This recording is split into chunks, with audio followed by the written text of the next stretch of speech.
Somebody said something about 5 mics. It's amazing, man, to think that nobody in Wu-Tang ever got 5 mics. It's an embarrassment. It's crazy, man. Did they even? I think they went back and did that for 36 Chambers. But when you talk about what Wu-Tang put out there, I think you got 36. I think Only Built for Cuban Linx should have got 5. I think that Liquid Sword should have got 5. And I think that Supreme Clientele should have got 5. Yes, Those and four. yes, those four. And so when you do that, you give Dirty 4.5, you give Iron Man 4.5. Yeah.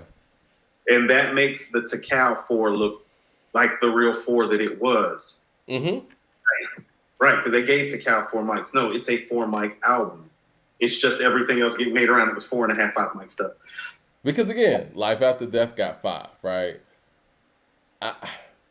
I know that you got Only Built for Cuban Linx over Life After Death. But is there any way, shape, or form to justify Life After Death getting a higher score than Only Built for Cuban Linx? No, there's not. I don't think so either. Because even if you want to talk about the singles, you got Incarcerated Scarfaces and Ice Cream. And Glaciers of Ice and Criminology.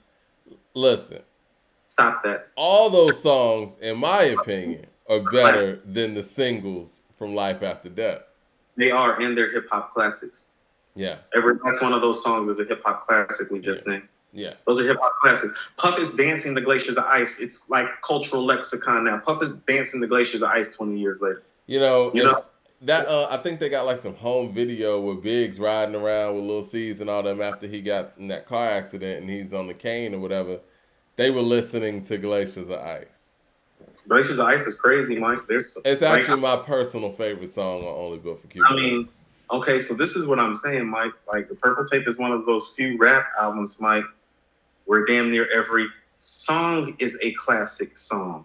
Damn the classic status of it. Almost every song by itself is a classic. Yeah. There are very few rap albums like that. Like, that's what I'm saying. So this is what I talk about when I talk about Kendrick and how the songs stand alone. Go start separating the stuff on Cuban Link and see how the song stands by itself. We didn't even mention Verbal Intercourse. That's what I'm saying. Spot Rushers. Wu Gambinos. Rainy Days. Knuckleheads. Knowledge God. Ice Water. Jeez. Ice Water was crazy. That was my favorite song in there for a minute. Ice Water was my favorite song for a minute too. I love that beat, Mike. I love that beat, the Ice Water. Oh, that's my favorite Ghost verse. Check out the rap Kingpin, the Black Jesus. I know a few niggas sniff coke, it cause seizures. I love when Ghost redid that verse on the Good Times beat. You remember that? Mm-hmm. Yo, that Good Times sample was sick. Yeah. That should have been on an album.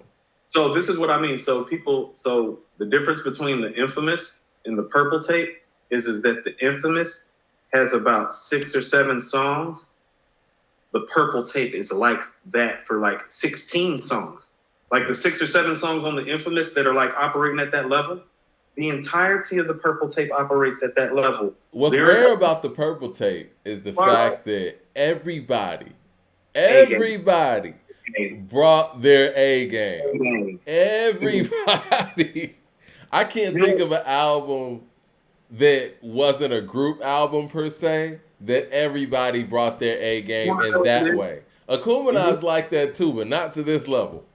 Do you remember the way that the Spurs played the year after LeBron had beat them and Ray Allen shot the year after? Yeah. That's how they're rapping on the Purple Tape. It's like, no, everybody's like in a zone and just like whooping ass. Everybody getting level, and it doesn't even matter who else is on the other side. We're legit getting everybody's best verses. And I think the only thing that was shit, I can't even say that because we got Ice Cream on there, but I was going to say the only featured verse that trumps that is when Meth was on Shadowboxing on Liquid Swords. Okay, but you could trade that off of Ice Cream's hook. Well, see, this is what I tell people. Meth is so important to Purple Tape and the Liquid Swords. Is like, oh no, what he did on Ice Cream and Wu Gambinos, and Living the World Today and Shadowboxing. Those 4 records on these 2 albums, over the top. He's the icing on the cake on both of those albums. Those albums are classic without him. They're all-time great because of his performances on them. Scriptures Specifically, hit the body like sawed off shoddy. Like my head naughty, get my nose piece snotty. Fucking there howdy, that old pussy probably.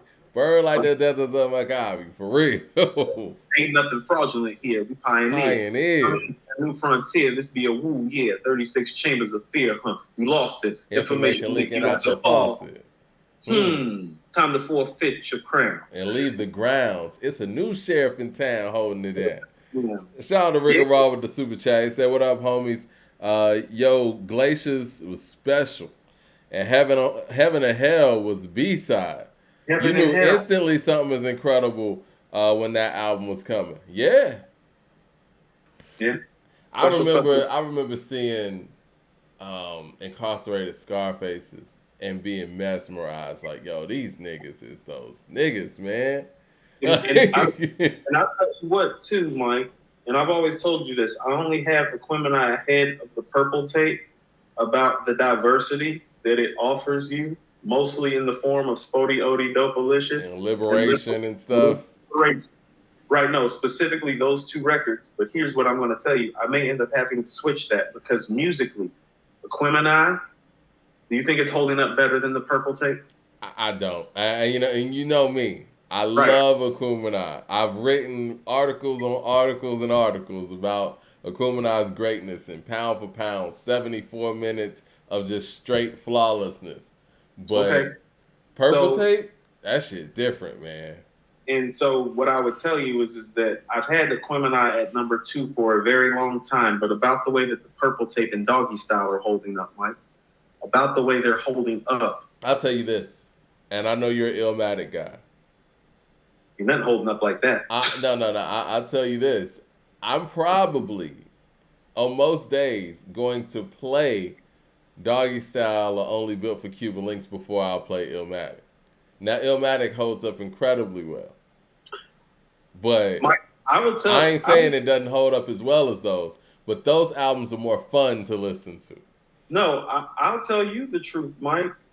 As an adult, I've listened to the Purple Tape and Doggy Style more than I've listened to Illmatic. I still think Illmatic is the best rap album ever, but Illmatic is a whole mood and a vibe, too. It's like, I gotta have an Illmatic day. Sometimes I just want to hear that rap shit on the Purple Tape, but sometimes I just want to hear Nas's verse on Verbal Intercourse off the Purple Tape. Yeah. I mean, because I personally like the Incarcerated Scarfaces beat, Ice Cream's beat, Glaciers of Ice beat better than any beat on Illmatic.